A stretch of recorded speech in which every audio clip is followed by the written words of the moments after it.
അയോധ്യ രാമക്ഷേത്രത്തിനായി സമർപ്പിച്ച തപാൽ സ്റ്റാമ്പുകൾ പുറത്തിറക്കി പ്രധാനമന്ത്രി. ശ്രീരാമനും സരയൂ നദിയും ഉൾപ്പെടെ 6 സ്റ്റാമ്പുകളാണ് പുറത്തിറക്കിയത്. വിവിധ രാജ്യങ്ങൾ ശ്രീരാമനെ ഉൾപ്പെടുത്തി പുറത്തിറക്കിയ സ്റ്റാമ്പ് ബുക്കും പ്രകാശനം ചെയ്തു.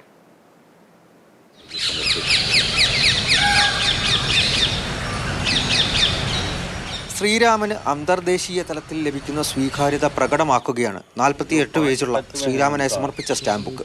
20 രാജ്യങ്ങളാണ് ശ്രീരാമനോടുള്ള ആദരസൂചകമായി സ്റ്റാമ്പുകൾ തയ്യാറാക്കിയത്.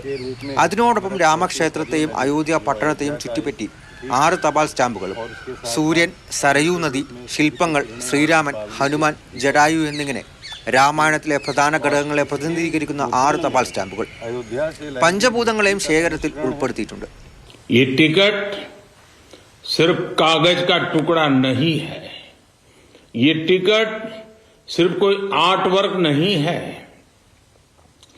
ये इतिहास की किताबों, कलाकृतियों के रूपों और ऐतिहासिक स्थलों का सबसे छोटा रूप भी होते हैं.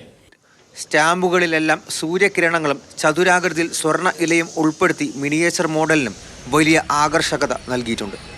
America, Canada, New Zealand, Singapore, Australia, Cambodia തുടങ്ങി 20 രാജ്യങ്ങൾ സമർപ്പിച്ച സ്റ്റാമ്പുകളാണ് ബുക്കിലുള്ളത്. മാതൃഭൂമി ന്യൂസ്, ഡൽഹി.